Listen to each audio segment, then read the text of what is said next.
Hello everyone, welcome to English tutorials channel.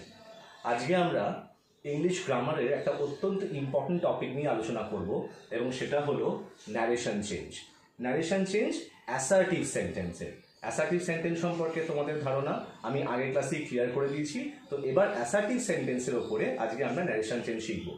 আমি তোমাদেরকে 100% guarantee দিয়ে বলতে পারি যে যদি আজকে তোমরা ক্লাসটা পুরোপুরি ফলো করো তাহলে ন্যারেশন চেঞ্জ নিয়ে তোমাদের আর কোনো দিন কোথাও কোনো ডাউট থাকবে না। এটা আমার তরফ থেকে তোমাদেরকে দেওয়া 100% গ্যারান্টি। তো ন্যারেশন চেঞ্জের ব্যাপারে আমরা এবার ক্লাসটা শুরু করি, তাই তো? তো ন্যারেশন চেঞ্জ জানবার আগে আমাদের যেটা জানবার দরকার সেটা হচ্ছে স্পিচ কাকে বলে। এই কনসেপ্টটা আমাদের জেনে নেওয়া ভীষণভাবে প্রয়োজন। স্পিচ বলতে বোঝায় আমরা প্রত্যেক দিন একে অপরের সঙ্গে যা কথা বলি সেটাই হলো আমাদের স্পিচ, অর্থাৎ আমাদের বক্তব্য হলো স্পিচ। এই স্পিচ অর্থাৎ এই স্পিচ দু রকমের হতে পারে। একটা হচ্ছে ডাইরেক্ট স্পিচ আর একটা হলো ইনডাইরেক্ট স্পিচ। এই ডাইরেক্ট স্পিচ থেকে ইনডাইরেক্টে নিয়ে যাওয়া আর ইনডাইরেক্ট থেকে ডাইরেক্টে নিয়ে যাওয়া, এই জিনিসটাকেই আমরা বলি ন্যারেশন চেঞ্জ। এবার এই স্পিচ চেঞ্জ বলতে কিরকম বোঝায় ধরে নাও একটা ছোট্ট উদাহরণ দ্বারা। ধরো আমি এখানে তিনজন ব্যক্তির নাম লিখলাম। ধরো লিখলাম একজন হচ্ছে অমল, আর একজন হচ্ছে বিমল, আর একজন হচ্ছে কমল। রাইট? এই তিনজন ব্যক্তি হিসেবে ধরে নাও তোমরা। এবার ধরো অমল বিমলকে সরাসরি কোনো কথা বললো। অমল বিমলকে সরাসরি কোনো কথা বললো, তাহলে অমলের বক্তব্যটা বিমলের কাছে সরাসরিভাবে বলা হলো। তাহলে এইটা হয়ে গেল ডাইরেক্ট স্পিচ। ঠিক তখন আবার এই অমল বিমলকে যা বলেছে সেটা যদি বিমল কমলকে বলে তখন সেই বক্তব্যটা হয়ে গেল ইনডাইরেক্ট স্পিচ। তাহলে ন্যারেশন চেঞ্জ আমাদের ব্যক্তিগত জীবনে বা প্রাত্যহিক জীবনে ভীষণভাবে কাজে লাগে যখন আমরা অন্য কোনো ব্যক্তির আমাদেরকে বলার কথা, যখন আমরা সেই কথাটা অন্য আরেকজনকে বলতে যাই, তাহলে তার কথা আমাদের মাধ্যমে যখন অন্য লোকের কাছে পৌঁছয় সেটা হচ্ছে ইনডাইরেক্ট স্পিচ। আর সেই ব্যক্তির আমাদেরকে সরাসরি বলা কথাটা হয়ে গেল ডাইরেক্ট স্পিচ বা প্রত্যক্ষ উক্তি। স্পিচ বলতে উক্তি বোঝায়, ডাইরেক্ট স্পিচ মানে প্রত্যক্ষ উক্তি, আর ইনডাইরেক্ট স্পিচ মানে পরোক্ষ উক্তি। এইবার আমরা এই ন্যারেশন চেঞ্জের পার্টটাকে বা চ্যাপ্টারটিকে আমরা দুটি ভাগে ভাগ করে দেবো। আমি তোমাদেরকে দুটি সূত্র বলবো, যে দুটি সূত্রের মাধ্যমে যে কোনো ন্যারেশন চেঞ্জ, যে কোনো টেন্সের ন্যারেশন চেঞ্জ বা বাক্যের ন্যারেশন চেঞ্জ তোমরা খুব ইজিলি করতে পারবে without any kind of mistake. That's my guarantee to you people all. Okay, এই বাক্যটি উদাহরণ হিসেবে আমি লিখেছি দুইটি ছোটোখাটো জিনিস তোমাদেরকে বোঝানোর জন্য। যে জিনিসগুলি বুঝে নিলে এরপরে আমি যে সূত্রগুলি আলোচনা করব, যে ফর্মুলাগুলি আলোচনা করব, সেগুলি বুঝতে তোমাদের কোনো প্রবলেম হবে না। একটু বাক্যটাকে দেখে নাও। আমি কি লিখেছি না, রাম সেজ কমা ইনভার্টেড কমার মধ্যে I am going. Ram says I am going. তোমরা দেখতেই পাচ্ছ এখানে ইনভার্টেড কমার মধ্যে এই আই অ্যাম গোয়িং অংশটুকুনি রয়েছে, তাই তো? ইনভার্টেড কমার বাইরে রয়েছে রাম সেজ, অর্থাৎ রাম বলে আমি যাচ্ছি। এখানে এই যে ইনভার্টেড কমার বাইরে যে ক্রিয়াপদ অর্থাৎ সে ভার্বটি, এই ভার্বটিকে আমরা বলি রিপোর্টিং ভার্ব। আর ইনভার্টেড কমার মধ্যে রামের যে বক্তব্যটা অর্থাৎ রাম যেটা বলেছে সেটিকে আমরা বলি রিপোর্টেড স্পিচ, তাই তো? তাহলে এইবারে ন্যারেশন চেঞ্জ বলতে বোঝানো হয় যে এই ডাইরেক্ট স্পিচটাকে, অর্থাৎ ডাইরেক্ট স্পিচ কিরকম ভাবে চিনব না, যখনই কোনো একটা বক্তব্যের সাথে ইনভার্টেড কমা থাকবে অর্থাৎ উদ্ধৃতি চিহ্ন থাকবে সেই স্পিচটা হবে ডাইরেক্ট স্পিচ। আমাদের কাজ হবে এই উদ্ধৃতি চিহ্নটিকে তুলে দিয়ে অর্থাৎ ডাইরেক্ট স্পিচটাকে ইনডাইরেক্ট স্পিচে নিয়ে যাওয়া।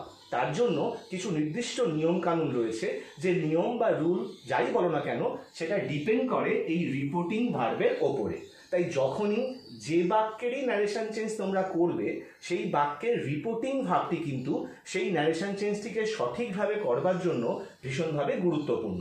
তাহলে এখানে রিপোর্টিং ভাবটিকে দেখে আমরা কি বুঝবো বা কি চিনবো? আমাদের চেনবার জিনিসটা খুব সামান্য। আমাদের শুধু জানতে হবে যে এই রিপোর্টিং ভাবটি প্রেজেন্ট টেন্সে আছে না ফিউচার টেন্সে আছে না পাস্ট টেন্সে আছে।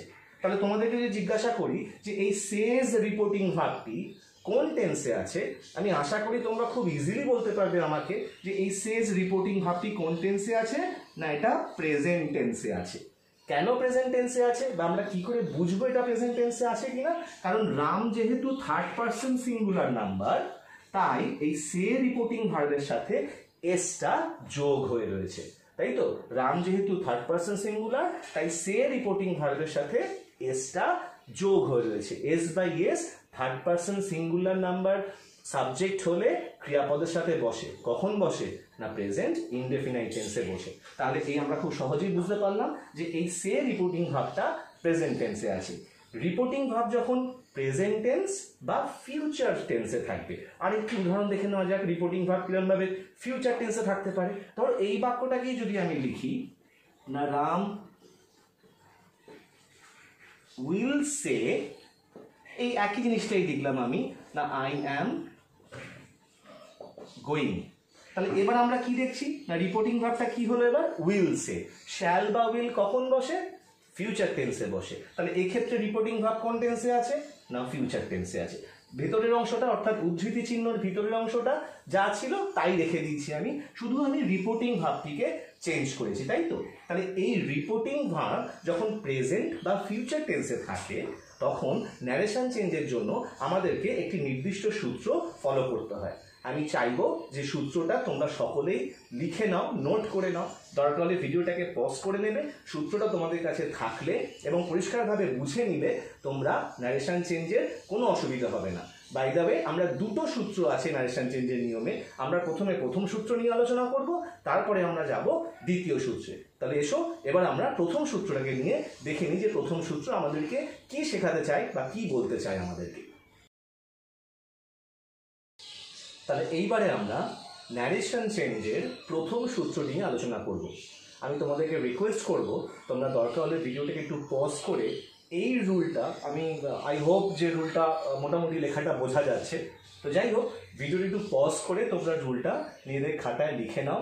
পরবর্তীকালে যখনই ন্যারেশন চেঞ্জ করবে, এই দুটো রুল, প্রথম রুল এইটা, এরপরে আমরা একটা সেকেন্ড রুল নিয়ে আলোচনা করব। তো দুটি রুল যদি তোমরা ভালোভাবে বুঝে নাও, তাহলে কিন্তু ন্যারেশন চেঞ্জে কোনো প্রবলেম হবে না। যাই হোক, তাহলে আমরা রুলটার এক্সপ্লেনেশনে এগিয়ে যাই এবার। দেখো আমি লিখেছি রুলে যে রিপোর্টিং ভার্ব প্রেজেন্ট বা ফিউচার টেন্সে থাকলে উদ্ধৃতির ভিতরের অংশের ভার্বের টেন্সের কোনো পরিবর্তন ঘটবে না।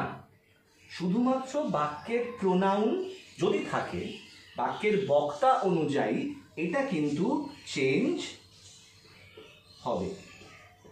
বোঝা গেল? তাহলে একটা উদাহরণ দেখে রুলটাকে আমরা আরেকটু বেটার ভাবে বুঝে নিই। ধরে নাও আমি সেই প্রথম বাক্যটি যদি আরেকবার লিখি, না রাম সেজ, কমা ইনভার্টেড কমার মধ্যে, আই অ্যাম গোয়িং, তাই তো। তাহলে এখানে রিপোর্টিং ভার্ব কোনটা বলেছিলাম, না উদ্ধৃতি চিহ্নের বাইরে যে ক্রিয়াপদটি রয়েছে, অর্থাৎ এখানে সে ভার্বটি। সূত্র বলছে যে এই রিপোর্টিং ভার্ব প্রেজেন্ট বা ফিউচার টেন্সে থাকলে, তাহলে আগে আমাদেরকে কি জানতে হবে, না রিপোর্টিং ভার্বটি কোন টেন্সে আছে, এটা প্রেজেন্ট টেন্সে আছে, না ফিউচার টেন্সে আছে, না পাস্ট টেন্সে আছে। যদি এই রিপোর্টিং ভার্ব প্রেজেন্ট বা ফিউচার টেন্সে থাকে, এই বাক্যের ক্ষেত্রে এই রিপোর্টিং ভার্বটি প্রেজেন্ট টেন্সে আছে, সেটা আমরা অলরেডি জেনে নিয়েছি। তাহলে এই রিপোর্টিং ভার্ব প্রেজেন্ট বা ফিউচার টেন্সে থাকলে বলা হচ্ছে উদ্ধৃতির ভিতরের অংশের ভার্বের টেন্সের পরিবর্তন ঘটবে না। তাহলে উদ্ধৃতি বলতে কোনটা, না এই উদ্ধৃতি চিহ্ন অর্থাৎ ইনভার্টেড কমাস, এর ভিতরের অংশের ভার্ব। তাহলে ভিতরে কোন অংশটুকুনি ভার্ব, অ্যাম গোয়িং। তাহলে এই আই অ্যাম গোয়িং এটা কোন টেন্সে আছে, না এটা প্রেজেন্ট কন্টিনিউয়াস টেন্সে রয়েছে, কারণ সাবজেক্টের পরে অ্যাম রয়েছে, তারপরে ভার্বের সাথে আইএনজি রয়েছে, তাহলে এটা প্রেজেন্ট কন্টিনিউয়াসে রয়েছে। নিয়ম বলছে বা সূত্র বলছে এই টেন্সের পরিবর্তন হবে না, যা টেন্স রয়েছে তুমি সেই টেন্সই রেখে দেবে, কোনো রকম চেঞ্জ হবে না। তাহলে চেঞ্জ কি হবে এই ধরনের বাক্যে ন্যারেশন চেঞ্জ করতে গেলে, না বলা হচ্ছে যে যদি কোনো প্রোনাউন থাকে বাক্যে, তাহলে সেই প্রোনাউনটি বাক্যের বক্তা অনুযায়ী চেঞ্জ হবে। তাহলে এখানে প্রোনাউন কি রয়েছে, এখানে প্রোনাউন রয়েছে আই, আর বাক্যের বক্তা কে, বাক্যের বক্তা হচ্ছে রাম। তাহলে রাম ডেফিনেটলি ইজ আ বয়, তাই তো, একটা ছেলের কথা বলা হচ্ছে। তাহলে এই আইটা রামকে বোঝাচ্ছে, রাইট? তাহলে এই প্রোনাউনটি বাক্যের বক্তা অনুযায়ী চেঞ্জ হবে, অর্থাৎ এই আইটা হয়ে যাবে সেক্ষেত্রে হি। যদি এখানে রামের জায়গায় যদি কোনো মেয়ের নাম থাকতো তাহলে সেটা হয়ে যেত শি। যদি কোনো বস্তু থাকতো তাহলে সেখানে হয়ে যেত ইট। যদি কোনো প্লুরাল নাম্বার থাকতো তাহলে সেই অনুযায়ী এখানেও আমাকে প্লুরাল নাম্বারে কোনো প্রোনাউন ইউজ করতে হতো অ্যাকর্ডিংলি। বুঝতে পেরেছো? তাহলে এবার যদি বাক্যটিকে ন্যারেশন চেঞ্জ করি তাহলে কি দাঁড়াবে না, অ্যাজ ইউজুয়াল আমাকে রাম সেজটাকে আমাকে লিখে দিতেই হবে, এটা আমি লিখে দেবো। তারপরে আমাকে একটা লিঙ্কার আনতে হবে অ্যাসার্টিভ সেন্টেন্সের ক্ষেত্রে, সেটি হলো তাহলে দ্যাট। তাহলে রাম সেজ দ্যাট। এবার প্রোনাউনটা আমি চেঞ্জ করেই নিয়েছি, আইটা চেঞ্জ হয়ে গেছে হিতে, এবং তারপরের নিয়ম বলছে টেন্সের পরিবর্তন হবে না, অর্থাৎ এটা প্রেজেন্ট কন্টিনিউয়াস টেন্সে ছিল, এখনো থাকবে প্রেজেন্ট কন্টিনিউয়াস টেন্সে। কিন্তু যেহেতু আইটা চেঞ্জ হয়ে গেছে হিতে, তাহলে প্রেজেন্ট কন্টিনিউয়াস টেন্সে আমরা তিনটা বিভাগ বসাতে পারি, অ্যাম, ইজ অথবা আর, কিন্তু আই আর নেই, এবার হয়েছে হি। তাহলে আমাকে এক্ষেত্রে এবার হি ইজ বসাতে হবে, তাই তো? তাহলে এরপরে হি ইজ এর পরে যা রয়েছে আমি তাই বসিয়ে দেবো এবার। তাহলে Ram says that he is going, এই হয়ে গেল আমার ন্যারেশন চেঞ্জ। তাহলে রুলটা আশা করি তোমরা বুঝতে পেরেছো। অর্থাৎ সবসময় খেয়াল রাখবে রিপোর্টিং ভার্বটি যদি প্রেজেন্ট বা ফিউচার টেন্সে থাকে তাহলে আমাদের কাজটা ভীষণই সোজা হয়ে যায়, আমাদেরকে কিছু প্রায় করতে হয় না বললেই চলে। কি করতে হবে না, আমাকে একটা লিঙ্কার দ্যাট বসাতে হবে, প্রোনাউন যদি থাকে সেই প্রোনাউনটাকে বাক্যের বক্তা অনুযায়ী চেঞ্জ করতে হবে, আর বাকি টেন্স যা থাকবে সেই টেন্সেই রেখে দেবো। তাহলে আরও কয়েকটা এরকম উদাহরণ দেখলে আশা করি তোমাদের কাছে ব্যাপারটা আরও ক্লিয়ার হয়ে যাবে। এইবার তাহলে এই উদাহরণগুলি দেখে নাও, আরও কয়েকটি উদাহরণ দেখো, তাহলে ব্যাপারটা তোমাদের কাছে আরও ক্লিয়ার হয়ে যাবে। প্রথম বাক্যটি আমি লিখেছি you say peacock is a nice bird. তাহলে তোমাদেরকে আমি কি শিখিয়েছি না, ন্যারেশন চেঞ্জ করতে গেলে প্রথমেই তোমরা কোনটির দিকে, কোন জিনিসটার দিকে খেয়াল করবে না, সেই বাক্যের রিপোর্টিং ভার্বটির দিকে। তাহলে এখানে রিপোর্টিং ভার্ব কোনটি না সে। এই সে রিপোর্টিং ভার্বটা কিসে আছে না প্রেজেন্ট টেন্সে আছে। তাহলে আমরা জানলাম কি না রিপোর্টিং ভার্ব প্রেজেন্ট বা ফিউচারে থাকলেই আমরা টেন্সের কোনো রূপ পরিবর্তন করব না, শুধু যদি প্রোনাউন থাকে চেঞ্জ করব, একটা লিঙ্কার দ্যাট আনবো। তাহলে সেই নিয়ম বসিয়ে দেখা যাক কত সহজে বাক্যটিকে সঠিকভাবে ন্যারেশন চেঞ্জ করা যায়। তাহলে আমার বাক্যের কর্তা ইউ রেখে দেবো, ইউ সে আমি বসিয়ে দিলাম, এরপর আনতে হবে আমাকে লিঙ্কার দ্যাট, আমি দ্যাট বসালাম। তাহলে ইউ সে দ্যাট। এইবার দেখো এখানে রয়েছে পিকক, পিকক নিশ্চয়ই কোনো প্রোনাউন নয়, এটা নাউন, ফলে এটিকে চেঞ্জ করবারও আমাদের কোনো প্রয়োজন নেই, যা আছে তাই থেকে যাবে। তাহলে দ্য পিকক, তারপরে যেটুকুনি যা আছে এটা প্রেজেন্ট ইনডেফিনাইট টেন্সে আছে, টেন্সের তো পরিবর্তন হবে না, তো যা আছে আমি তাই লিখে দেবো, the peacock is a nice bird. হয়ে গেল আমার প্রথম বাক্যের ন্যারেশন চেঞ্জ। এরপর সেকেন্ড বাক্যটায় চলে আসো, দেখো এক্ষেত্রে কি রয়েছে সেজ। একটু আগেই দেখেছি সেজ থাকা মানেও সেই প্রেজেন্ট ইনডেফিনাইট টেন্স বোঝাচ্ছে, ফলে আমরা কোনো টেন্সের পরিবর্তন আমাদের করতে হবে না। তো দেখে নেওয়া যাক এই বাক্যটি ন্যারেশন চেঞ্জ করলে কি হয় না, দ্য গার্ল সেজ, লিঙ্কার আনবো এবার দ্যাট। এরপর দেখো এখানে প্রোনাউন রয়েছে আই, তাহলে এই আইটা চেঞ্জ হবে কি অনুযায়ী না বাক্যের বক্তা অনুযায়ী। এখানে বাক্যের বক্তাকে না দ্য গার্ল, অর্থাৎ একটি মেয়ে, তাহলে এখানে আইটাকে আমরা চেঞ্জ করবো কিসে না শীতে। যদি এটা ছেলে বোঝাতো, কোনো ছেলে থাকতো, তাহলে আমরা এখানে হি লিখতাম, তাহলে দ্যাট শি। এরপরে এই অংশটুকুনি প্রেজেন্ট ইনডেফিনিট টেন্সে আছে এই ভার্বটি, ফলে এখন যখন কর্তা থার্ড পারসন সিঙ্গুলার নাম্বার হয়ে গেছে তাহলে এই ভার্বের সাথে আমাকে আবার এস বাই এস যোগ করতে হবে, তাহলে কি হবে দ্যাট শি লাভস করতে হবে আমাকে। এরপরে আইসক্রিম রয়েছে, আমি আইসক্রিম লিখে দিলাম, পুরো বাক্যটা দাঁড়ালো the girl says that she loves ice cream. এরপর চলে এসো 3 নম্বর বাক্যটিতে, এখানে রয়েছে দ্য চিলড্রেন সে, তাহলে আবার সে অর্থাৎ প্রেজেন্ট টেন্স, আর প্রোনাউন রয়েছে এখানে উই, তাই তো? এবার আমরা ন্যারেশন চেঞ্জ করে দিই ব্যাপারটা, তাহলে কি লিখবো না দ্য চিলড্রেন সে যেমন আছে সেরকমই রেখে দেবো, লিঙ্কার দ্যাট। উই রয়েছে এবারে প্রোনাউন, তাহলে উইটা এবার কাকে বোঝাচ্ছে না চিলড্রেনকে বোঝাচ্ছে। চিলড্রেন মানে নিশ্চয়ই একজন শিশুকে বোঝাচ্ছে না, অনেকজনকে বোঝাচ্ছে, প্লুরাল নাম্বার, তার জন্য আমরা এখানে লিখবো দে।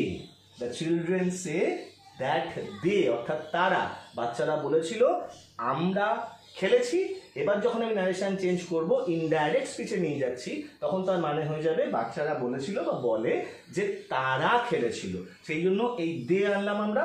এরপরে টেন্স আমার চেঞ্জ হবে না, এখানে হ্যাভ প্লেড ছিল প্লুরাল নাম্বারের সাথে প্রেজেন্ট পারফেক্ট টেন্স, আমরা এখানে তাই রেখে দেবো কারণ এটা প্লুরাল নাম্বারই রয়েছে সাবজেক্ট। তাহলে দে হ্যাভ প্লেড হয়ে গেল আমাদের ন্যারেশন চেঞ্জ। লাস্ট উদাহরণটা দেখে নাও, তাহলেই তোমাদের কোনো ডাউট কোনো কনফিউশন থাকবে না। এখানে বলেছি কি দেখো, এখানে বক্তা হচ্ছে কি না দ্য ডগ, এবার একটা আমি প্রাণীর নাম বলেছি, দ্য ডগ হ্যাজ সেড। এইবার আমার রিপোর্টিং ভাব রয়েছে হ্যাজ সেড, কিন্তু হ্যাজ সেড মানে কোন টেন্স বোঝাচ্ছে, প্রেজেন্ট টেন্স না পাস্ট টেন্স না ফিউচার টেন্স? ভুল করো না সেড দেখে যেটা পাস্ট টেন্স, কারণ তার আগে রয়েছে কি না হ্যাজ সেড, অর্থাৎ কর্তার পরে হ্যাভ বা হ্যাজ এবং ভার্বের থার্ড ফর্ম থাকলে সেটি কোন টেন্স হয় না প্রেজেন্ট পারফেক্ট টেন্স হয়, তাই তো? আশা করি তোমরা আমার প্রেজেন্ট টেন্সের ক্লাসটা খুব ভালো করে ফলো করেছো। ওই একটি ক্লাস যদি তোমরা দেখো মন দিয়ে, তাহলে তোমাদের প্রেজেন্ট টেন্স সম্পর্কে আর কোথাও কোনো ডাউট থাকবে না। যদি না দেখে থাকো তাহলে আমি তোমাদেরকে রিকোয়েস্ট করছি তোমরা প্রেজেন্ট টেন্সের ক্লাসটা একবার ফলো করো, একটা ক্লাসেই পুরো প্রেজেন্ট টেন্স নিয়ে ওখানে আলোচনা করা রয়েছে। যাই হোক, আমরা আমাদের আলোচনায় ফিরে আসি। তাহলে এই অংশটুকুনি অর্থাৎ এই রিপোর্টিং ভাবটি কোন টেন্সে আছে না present perfect tense. Present perfect tense মানে সেই তো প্রেজেন্ট টেন্সই হলো, তাই না? তাহলে এক্ষেত্রেও কিন্তু আমরা ওই প্রথম সূত্র অর্থাৎ ফার্স্ট রুলটাই ফলো করব। তাহলে এবার বাক্যটিকে ন্যারেশন চেঞ্জ করি, না দ্য ডগ হ্যাজ সেড লিখে দিলাম। এরপর আমাকে কি আনতে হবে না লিঙ্কার আনতে হবে, the dog has said that. এইবার রয়েছে আই, এই আইটা এবার কাকে বোঝাচ্ছে, বাক্যের বক্তা অর্থাৎ কুকুরটিকে। তাহলে যে কোনো প্রাণীর জন্য আমরা ইট লিখতে পারি, ইট না লিখতে চাইলেও হি লেখাও যায়, তাতেও প্রবলেম নেই। সেক্ষেত্রে তুমি ওই প্রাণীটির ওপর ব্যক্তি সত্তা আরোপ করছো, তো তোমাদের ইচ্ছে মতন তোমরা এখানে ইটও লিখতে পারো হিও লিখতে পারো।